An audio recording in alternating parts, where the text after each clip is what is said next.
Assalamu алейкум ардактуу биздин YouTube көрүүчүлөр, кадырман мекендештер, кутмандуу күнүңүздөр менен. Биз бүгүн Бишкек шаарынын четирегинен балдардын ушул теплица курган ишини көрсөтмөкчүбүз, чагылдырмакчыбыз. Сиздер биз менен болуп туруңуздар. Азыр ушуну жасаган балдар жаныбызда. Сиздерге бир кененирээк маалымат алып беребиз. Бир сыра ичине кирип баратып, мыналарды бир айтып бериңиз. Кандай эме менен салынды? Турба квадрат профиль менен салынган. Башына 1,5 квадрат, стойкалар көргөнүңүздөр эле. Сырты обшивкасы поликарбонат менен болгон. Пластик була? Пластик экен. Анан бул 8 размер, 0,8 размердеги поликарбонат. 0,8. Эки кабат окшойт була негизи, двухслойный кетет экен, а? Ичинде аба жүрүп, ичинден ысык чыгарбайт, сырттан суу киргизбейт. Анан жакшы жагы кышында буга күн көрүнүп турса болду. Өзү ысык тартып, ысык берет ичине. Күнүз от жакпайсыздар, көлгө түнү гана. Күн жок маалда гана от жагылат. Кышкысын от жагылабы? Кышкысын да. Кышкысын, а? Кышкысын күн көрүнбөй калды дегенде демек от жагыш керек. О чейин өзүн-өзү ысытам. Толук. Печка сыртынан да жагылат экен, а? Теплица кирбей эле. Ушундай жасап, буну өзүбүз жасап коюп бердик, бирок өзүбүз печкасын жасабайбыз. Клиент өзү алып бериш керек. Буга жасап бердик, кичине кылып. Анан морусун ичине чыгарганбыз, теплицанын ичинде ысык калсын деп. Калсын деп, а? Ошондой максатта. Жакшы экен. Мына резервуар бул суугабы дейм, Ооба, бачок капельныйга. Капельный. Бул электрический ысытышат өзү элдер. Биз буну электрический свет кымбат болуп кетип, элдер айткандан биз мындай ойлонуштурдук, от менен ысытайлы депчи. Анан электрический бул 4-5 саатка ысыйт экен. Биз от менен кылдык. 1 саат от жакса, ошол 25-30 градуска чыгарып бердик. Негизи ушул градус керек экен, а, суудагы, жылуу болуш керек экен, а? Бул эми баягы теплицанын кире бериш прихожкасы экен, а? Бул бүтүп аткан учуру бүтө элек. Толук бүтө элек, а? Капельнийлер улан элек. Полканын неси, карказы десек да болот. Бул мына жерден 15 сантиметрден неме болот, лоток. Могу жерде 2 жоок, ушу бир катарга 8 жоок кылып жасадык. Кудай буюрса, 1,5 айда эгип силерге тартуулайбыз. Бул жерге эмне эгилет? Клубника. Клубника, а? Баягы сортовой чоң клубникалар эгилет экен да? Ооба. Мына бул көрүп турган радиаторлор ушул отоплениянын радиаторлору? Ооба, ошо бир иштетиңчи. Мускана үчүн курулган. Бунун жакшы жери. Бул азыр нара свет өчүп экен. Өчүп экен? Өчүп. Канча радиатор койгон? Абаны ичинен айлантып тура турган не кылып жасаганбыз. Ичинде циркуляция болуп турат. Ысыкты айдап турат дең, бүт жагы жеткирип, менен коюлган радиаторлор бар. Өзү ысытып дагы берет, еще абаны циркуляция кылып берет. Канча квадрат метр болду эми ушул теплица? 110 квадрат. Размери 10го 11. 10го 11. 10 сотик ашып көчөт батат деп расчет алдыбыз. 10 сотик жерге ээлген клубника ушунун ичине баткызабыз деген максатта жасап испытание кылып атабыз. Мына бул коргон өзү бир 4 сотик чыгабы? 4 сотик экен, ошонун бир чекесин куруп. Бир чекесин эле курдуңуздар, бирок 10 сотик жердин эмесин аласыздар, а? Анан дагы бир плюсу бул теплицада кышын жазын эгин-тигин кылса боло берет. Мына бул азыр мына краскаларда кургай эле экен, эме кылбай, кара болуп калбайлы. Көрүп турасыздарбы туугандар? Мына бул жагында вытяжка эшиктер, эме айнектерин да кылып коюптур. Мына үстүндө дагы бар экен. Үстүндө дагы баягы бууну чыгара турган айнектер менен. Муну ушу жипти коюп берсеңиз жабылып калат экен, а? Сон, ачыш жеңил элеби? Ооба, жеңил эле, мына бир колдо. Механический экен, а? Ооба. Муну автоматика кылдырам десе, автоматикада кылып беребиз. Покойлор дагы ошондой. Клиенттин талабына карап, автоматика. Үйдөн отуруп эле ачып кое береби? Электрический жасап беребиз. Туугандар, бир 10го 10 же 10го 11 эле чыгат экен болгону, бирок ичинде мына бул проходдордо адам кенен эле иштейт. Анан бай местаны үнөмдөгөн, чындыгында капельный паяние менен болот экен, бүт сууларды капельный кылышат экен. Анан да айтсаңыз, материалы, мисалы канчага турат ушундай күнөс гана жасатса, мисалы 1 сотук экен мына да? Бул квадратына карап эсептейбиз расходуну. 1 квадратыга 3000 менен 4000 ортосундагы расход. 3000-4000 сом кетет. 1 квадрат метр, Сена ойногонуга байланыштуу так айтыш кыйын. 4 миңден ашпайт, жашып деле калабы? Эми клиенттин несине карап. 4 миңден ашпаш керек. 3 миң 4 миң тегерек. Түшүнүктүү. Жакшы. Канча күндө бүтүрүп бере аласыздар ушундайды? 20 күндө бүттүк ушу полкалары менен. Так, полкасы жок, жөн теплицанын өзү болгондо bundan да бат. Бул полка неге отурду? Жери? Бетон, асты бетонго отурган. Жерге 60 сантиметр кирген. Канчалык эмелер, профилдер булар? Ташына двойка.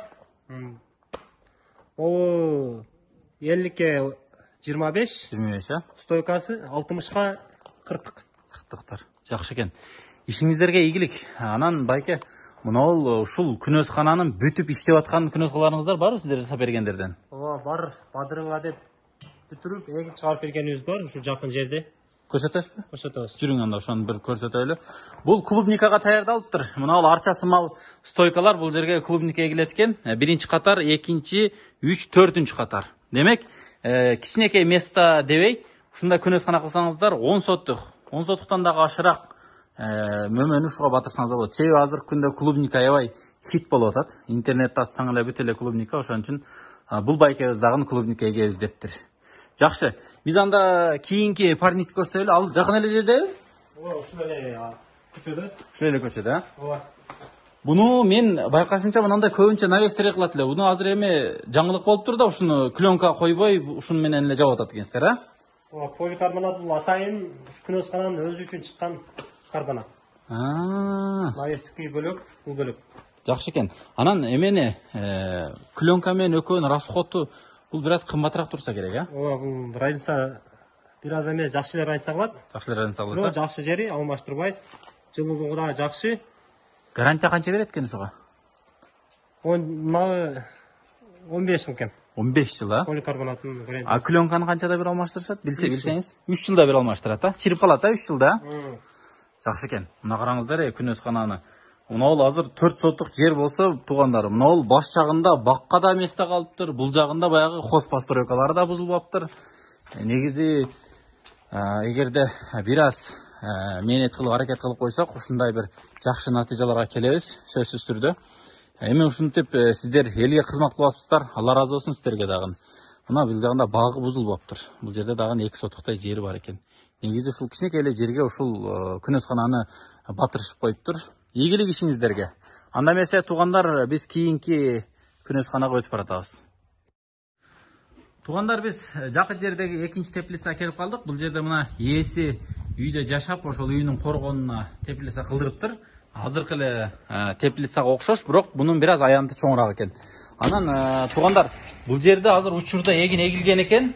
Жана мына капельный суугаруу системасы дагы уланып, азыркы учурда бул жерде азыр не тигилди дедиңиз? Бадырым. Бадырым тигилди, бышып атат. Бышат, Бышат эми, жетилет, пока гүлдейлик. Жанакы эле расширительный расширительный койма, резерв бар экен, а? От жагылат астына. Толук түп бергенбиз муну, мына градусны көрсөтмөй. Толук бардыгын биз кылып бергенбиз бул жерде. Даже эгип, чыгарышыга чейин договор кылып, ошонусуга чейин бүтүрүп бергенбиз. Ящиктерин коюп. Сизге бир суроо да. Мына капельныйлар, мына ичинде азыр бадырыңдарды эгип коюпсуздар. Ушулар дагы ошол теплицанын стоимостька киреби же бул отдельно? Бул отдельно, буну договорга карап. Мына караңыздар, Бөлөк эсептелет. 2,5 сотук, а? Ооба. Бул жерде азыр бадырым эккен экенсиздер. Мына капельный туугандар. Бул баягы регулировка кылбай өчүрүп, жандырып, кайсыга көбүрөөк кетип атса өчүрүп коюп, ошондой. Насос мененби бул? Насос менен. Насос менен. Самотоктагы болот. Самотоктагы, аны бийигирээк кылыш керек да, уже идишин, а? Сонун экен. Бул баягы эле көрүп турган мына отоплениянын системасы ошондой эле экен, вентиляторларды. Вентиляторларды жандырсаңыз? Мына. Көрүп турасыздарбы? Мына азыр мына жактан баштады. Демек бул ысыганда айнектер жабык да, кышта циркуляция кетет экен да. Мында деле үстүндө баягындай ача турган крыша эмелери бар экен, форточкалары, дымоходдор. Сонун мына көрүп турасыздарбы туугандар? Азыр апрель айы 28 бүгүн. Мына ушинтип сонун болуп көтөрүлүп калыптыр мына бадырыңдарчы. Бул канча метрге чейин өсөт эми? 2 метрден ашат. Азыр мен түшүнүшүмчө буну жаңы эле бүттүрдүңүздөр күнөзкананы. Буну эгип бердиңиздер, бышырып бергенге чейин да көрүп же өстүрүп эле бересиздерби? Өстүрүп ушу даражага жипке байлап бергенге чейин да көрүп калабыз. Дагордогу жипке байлап жеткизбей капиняга жатат. Машалла, Алла разы болсун сиздерден. Мына ушул 2,5 сотук жерге сонун күнөскананы баткызыптыр. Эми бул жерде мисалы жайкы эгиндерди эле кылса боло берет да, айнектерди ачып эме кылып, а? Же бир аз ыстыктык кылып калабы? Жазгыдан азыр. Байса жазычы берет. Жазычы берет, а? Сонун. Биз анда видеобузду жыйынтыктай берели. Эгерде сиздерде ушундай күнөскананы салдырабыз десеңиздер, анда ушул балдарга чалып экрандагы номерлерге байланышып көрүңүздөр. Сөз түрдө. Ана мына 2,5 соттук күнөскананы канча срокто бүтүрдүңүздөр? Бул толук 1 айда бүткөн. 1 айда бүткөн, а? Наркы кичинекейчи? Кичинекей 20 күндө ошол полкалар менен болгону себеп 20 күн болуп чозулду. Анан эгер секрет болбосо, примерно баасы канчага туруп калат экен? Уста акысы мененби же материалдын өзүбү? Биз барып кура турган жерибиз, анан объемга карап келишим баада. Келишим баада, а? Так айтыш кыйын. Материал жана баасын айттыңыз, а? Ооба. Анан мисалы чоң 1 гектар, 2 гектар жерлерге деле күнөскана кура бересиздерби? Ооба, курганбыз буга чейин. Баягы биз видеого чыккансыздар, а бир, а? Көргөнсүздөр. Анан эмени сурайын? Мына бул региондордон заказ чыгып калса, мисалы бул эме теплица көбүнчө суугураак жерлерге жакшы көбүрөөк керек болот. Нарын, Ысык көл, Таластардан эгерде заказ чыгып кала турган болсо, аны жасап бере бересиздерби? Объем чоңураак болсо эгерде, анан мындай кичик эмне бизге туура болот. Туура келбей атат, а? Клиентке дагы кымбат түшүп калат. Демек, чоңураак объемдор боло турган болсо, баасын келишип, убактысын белгилеп туруп, сиздер чакырып ошол региондорго дагы жасатсаңыздар болот экен. Ийгилик анда сиздерге. Рахмат. Алла разы болсун. Ушинтип көрсөтүп, элге ушундай бир кызмат кылып атасыздар. Туугандар, саламатта туруңуздар. Биз видеобуз соңуна жетти. Сиздер да жасатабыз десеңиздер, чалып байланышсаңыздар болот.